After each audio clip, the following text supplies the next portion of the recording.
All right, we are back here. Show me the money. NFL picks for week number 7 here on the podcast. Join me today to do his picks. He's very excited because his Giants got probably one of the best wins they've had in years against the Eagles last Thursday. Phil Fraietta is back with us. Phil, welcome. How are you? Um, Best I've been as a Giants fan in quite some time. So I'm doing well. Thanks for having me back. Yeah, thanks for coming on here. And while we're here, I think we do need to reset some old business for the audience here. With the LB season, playoffs are still rolling on here. I think we should reset the over-unders here so we can reflect on like where things went this year. So I Uh, I don't want to look at them, but here they come. All right, so here they are. Here are the picks for the year. So Phil's picks. He had the White Sox under 53 and a half. That was a loss. White Sox, I have to admit, far better than I thought they would do this season. They seemingly have a couple of young players, especially on offense, who aren't bad. Yeah, they're good. You nailed the Red Sox over 86 and a half. They covered that one for you. That was your win.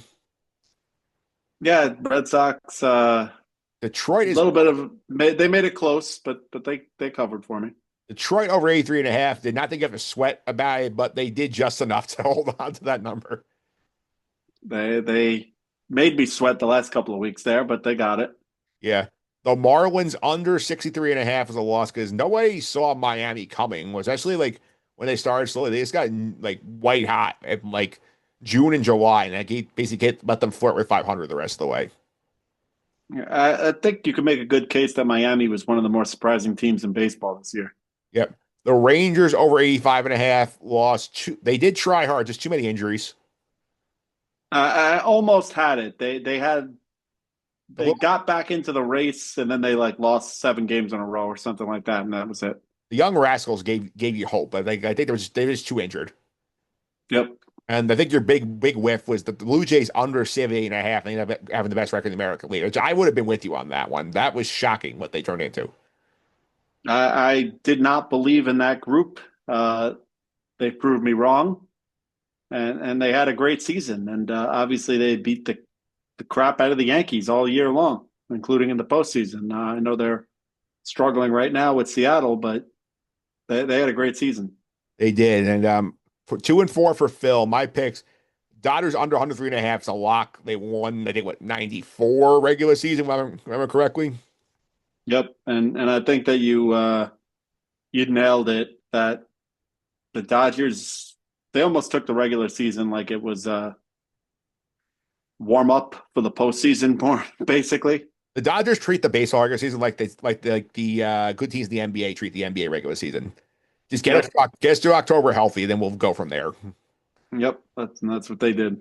The A's over 71 and a half, I got. They had like aside from that stretch in like May when they went like 1 and 19, like over a 20 game stretch, I think they were like mostly 500 most of the way, which is makes you excited if you're an A's backer. Yeah, they were certainly not bad this year. They showed some improvement. The Mets we can bypass. We all know what happened there. That was a loss for me and then over. The Cardinals, I got snake bit on. That was an under 77 and a half. They won 78. So I just barely missed that one. Yep, that's good line. Yeah. Good line by the Vegas guys They knew what they were looking at when they saw this team. for sure. Brewers over 83 and a half. That one I'm very proud I got that one in because the Brewers were the best team in the league this year, record wise. And then the Twins under 84 and a half. I was a little worried in May. Once they did the fires, I'm like, okay, I'm gonna cruise home. Yep, and they just completely fire sell and then just fell apart. Yeah, so 4-2 for me on the year. So good year for me. Could have been 5-1 if one Cardinal result flipped. So this is I had a pretty good read on the league this year outside the Mets. That's some yeah, that's about as good as you can do with over unders. So Yeah. All right. So let's get back to the football here. Giants, Eagles. I talked about it on the pod a bit last week after that game, how shocking it was here. And like, I was not watching it live. I was doing like stuff, catching up on a couple of things here. Like, obviously, you watched this game thoroughly. What was your big takeaway from that Giant Eagle game? the Giants have hope again. I guess that's the best way to put it. There's a reason to watch. Uh, I'm not I'm not delusional to sit here and tell you that this team is going to go on a run now and they're going to make the postseason or anything like that. I don't believe that, Yeah. but I do believe that they have finally finally, for the first time in years, given you something that shows you that maybe they are in the right direction. This kid, Dart, seems like he has talent. He's got athleticism. He seems to have the right mental makeup to handle this position in New York. Could be a big time quarterback. I like what I've seen so far. Scattaboo is a great personality. He's a solid running back. I think you're seeing the defense start to come together with the pass rush, which is as anybody who follows football knows that's what the Giants' bread and butter has always been as a franchise. They get after the quarterback, and you're starting to see that again between Carter and Burns and Thibodeau and Dexter Lawrence. These guys are getting after the quarterback. So there's some hope again, and that makes me want to tune in. I'm as shocked as the next guy. As you know, I lost in Survivor because I picked against the Giants. I said no way they're going to beat the Eagles. They haven't beat the Eagles in forever. Yeah. When And it mattered because they did beat them that one time. The Eagles played all their backups. yes, they beat them one time. The Eagles let them win, but I can't remember the last time they beat them when the Eagles actually played at full strength. Yeah, definitely, Uh, definitely fair point. I mentioned at the top of the pod, the Giants. Like, I think this feels like you got a pulse, which is much more than my team has. Where you can say, okay, like maybe we steal a game here. Like this is a weird year where there's nobody running away with it outside maybe Tampa and the NFC. Like, and you look at it, I feel like if you're Brian Daly, say, look, this is what I can do. Like, I have the pieces around me. I can win these kind of games. That's something to say, okay, bring us back. I can give you a couple results like this here and there. And that definitely helped him with John Mara. And I feel like they're like, am I expect them to, make the playoffs? No, but like, could they be on that in the hunt graphic in December? I think they could. I think like they get a couple results breaking their way, especially this week. I think there's a shot. that's all you can ask for from this franchise with the way they've been. If I have something to watch in December and at least a chance, that makes me happy. And look, if you brought me on a couple of weeks ago, I would have told you to clean house, fire Shane, fire Dable. I at least have to start thinking about that now because right now, what I'm seeing is it looks like they had a really, really good draft. Yeah. So, and I'm starting to see some pieces fall into place. The offensive line even doesn't look terrible, and that's been a bugaboo for the last decade. Well, they have a healthy Andrew Thomas. That's a big help. Sure, it's always helpful to have Andrew Thomas, but still, some of the other guys on that line are holding their own as well. There's something to watch, and there hasn't been for many, many, many years. Yeah, I think that's certainly a fair point here. And we'll talk about this Sunday coming up with Denver in terms of the game here. I feel like this is a spot with Denver. I just watched them up close last week when they played the Jets in London here. And like this Denver team, they did beat Philly 2 weeks ago. So they're capable of here. The thing I watch with the Broncos, and something I think that gives the Giant fans hope here, I feel like Denver is a team right now that plays very much to the level of its competition. And the Giants are not a great team on paper. They probably had their attention more because of the Philly win, but now you fly back from London, no bye week. Bo Nix has not been great. The Jet defense looked good against him. I figure the Giant defense can give some issues. If Denver plays with its food a little bit and lets the Giants hang around, I think this is a better shot to be a game than people would anticipate. Yeah, I think the Giants could keep it close. I mean, you just saw the Jets essentially shut them down offensively. I don't see any reason why the Giants can't do the same. That Denver defense scares me, but That scares everybody. but can they keep it a game? Yeah, they could keep it a game. And again, to me, it's not even so much about wins and losses at this point. It's more so about, do I look like I'm at least a competitive team? Do these kids look like they can play? And so far, I'm seeing that. I'm seeing competition. Yeah, you all look like you belong on the same field as these good teams. That's really the thing you're hoping for right now. Right. And it's been a long time since the Giants look like they belong on the field. Forget good teams, even with league average teams. Yeah. Most of these Giant games over the last few years, they've been blown out in the second quarter. The game's over. Yeah. That's true. So it's a low bar, but it's at least I'm seeing something that's worth tuning into. Yeah, and like remember too, if it took a Brandon Aubrey 64-yard field goal to end regulation in week 2, the Giants will be 500 right now if he misses that kick. Sure, I think you can make an argument that maybe they'd be 500 right now if Jackson Dart started that game. Yeah. Well, Russell Wilson did throw for Not not him. not that Wilson played poorly in that game, but uh, you see what Wilson did, and then you see what Dart can do. Maybe Dart could have played even better in that game. Yeah, well, we'll see. Definitely a fun spot for the Giants here as they get ready for this matchup against Denver here on Sunday. See if they can get to 3-4 and keep things interesting for the fan base here. So we'll get to the pick, which is the reason why you're here. Kevin Willis stopped by the picks last week. It was not a banner week for either of us here. We delivered a combined 0 for 6 between the two of us. Oof.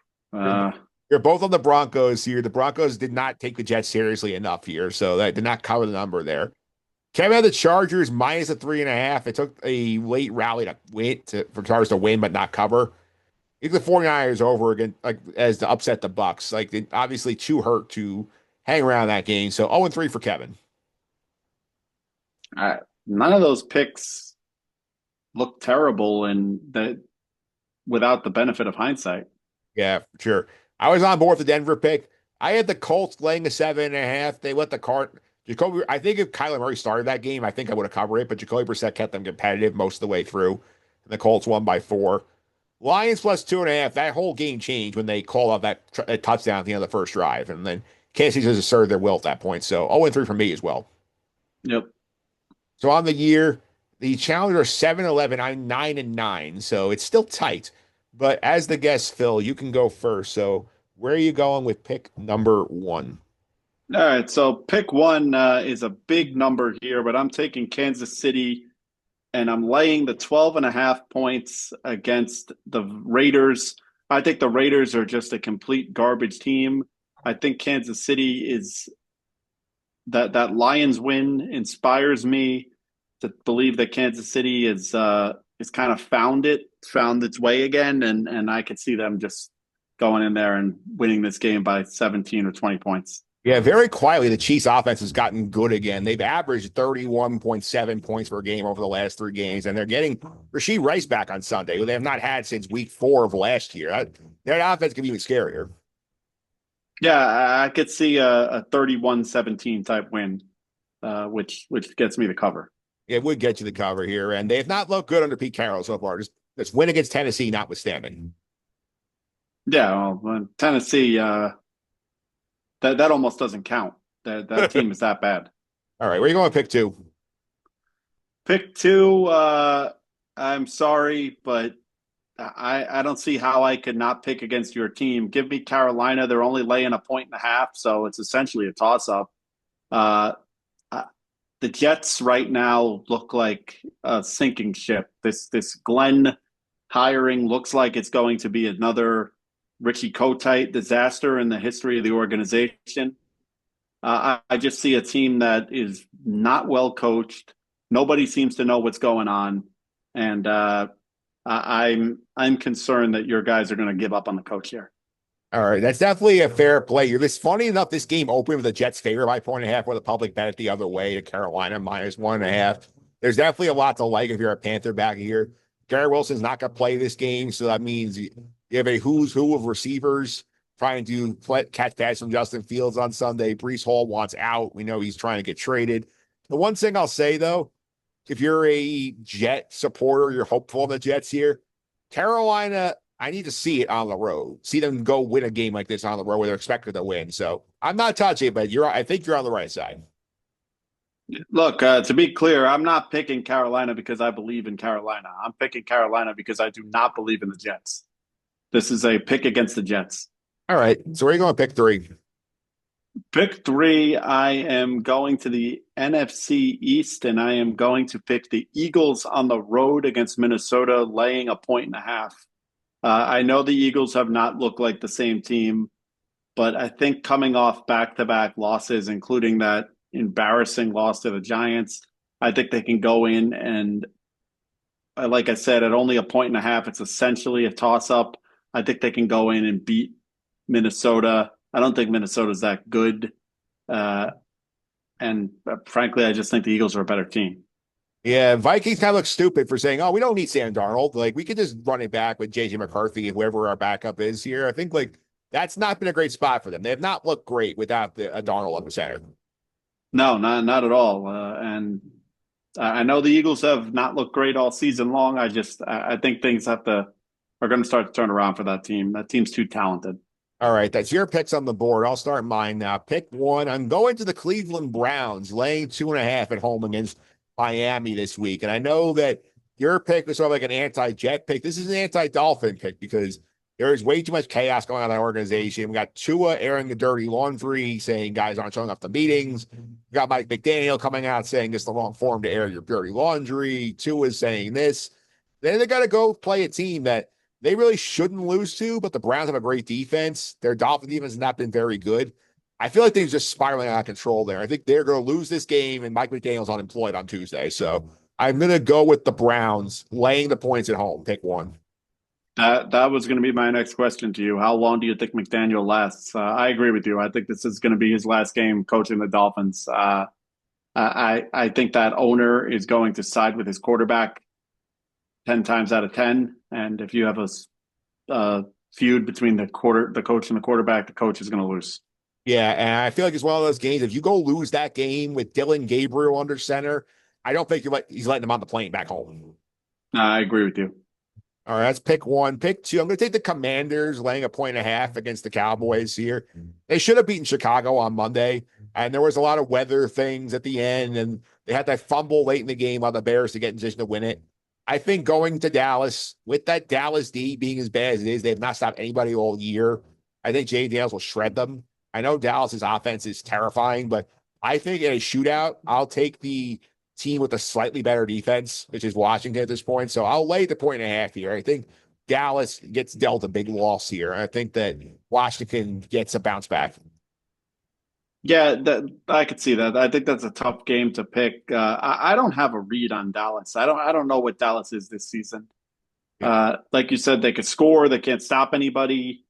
They've lost a couple of head scratchers. That game against the Panthers, they've got the tie in there. I don't really know what to make of them. Yeah, that's pick two. Pick three. I'm going to go to Monday night, the second game on Monday. I'm going to lay the 3.5 with the Seahawks against Houston. I love the way the Seahawks are playing. They are a very good offense. Sam Darnold has proven that he's not just a Kevin O'Connell like product here. He's gone there. He made Jackson Smith and Jigbo one of the best receivers in the league. They're playing a Texan team that is not very good this year. Their 2 wins this year came against Tennessee, who fired their head coach, and the corpse of the Baltimore Ravens. I think going out west, playing in the 12th man, I think it's a rough spot for them. I think they're going to get harassed in this game. I know their D is good, but I trust Seattle to take care of business in this spot. So I'll lay the points to the Seahawks on Monday night. Yeah, I don't hate that. I think Seattle's a good team. I think you're right about Sam Darnold. He maybe he's one of those guys who just took a while to figure it out.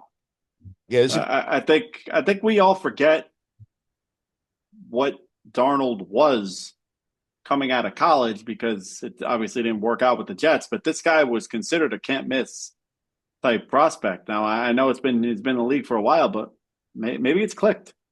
Yeah, well, the Jets did him no favors. Remember, we're sticking with Adam Gase's second year, having no team around him. Like, got him out of New York, took a few stops, but now he's in a place, a stable environment, and he's doing just fine.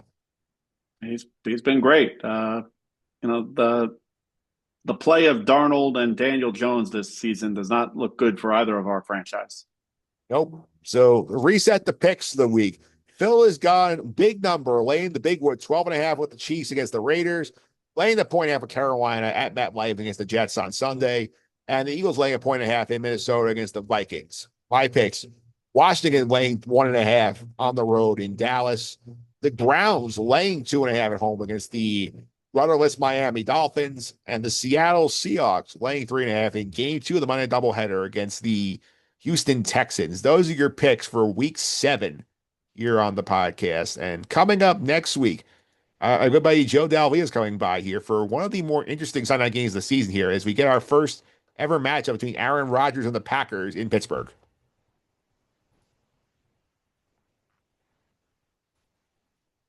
I think that's Well, certainly be a theatrical experience for NBC. I'm sure NBC is thrilled to have that game. Aaron Rodgers puts eyeballs on the TV, and the whole playing against the Packers thing. Yeah, I think they're quite happy to have that game. The only thing that would have made it better is if it was in Lambeau Field. That's the only way this game could have been better. Yep, agreed.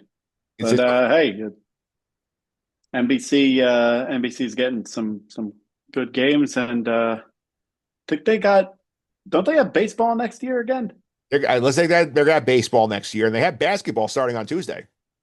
All right, so good year for NBC. Yeah, NBC has the opening night NBA doubleheader this week. They got Rockets Thunder with Kevin Durant making his Rocket debut against the Thunder raising the banner, and then Warriors Lakers is the late game. That's on big broadcast NBC, not Peacock. Well, good for NBC. Making a making a strong push comeback in the sports world here. Yeah, Sunday night sports all year next year because I think basketball is taking over the football spot once football is done. Right, and then they've got the baseball package. Yeah, so like it's gonna be Sunday night sports for NBC like year round, pretty much. Yep. All right, good stuff, Phil. Thanks for all the time. Really appreciate it. We'll see if the Giants can make it two in a row here on Sunday in Denver. Yeah. Absolutely. We'll see. Again, I'm just there's hope. There's hope. That's how I'll put it. More hope than I have. Yeah, more hope than your hope is that Woody Johnson sells the team. That's not happening. Well, then maybe he'll luck into hiring the right coach.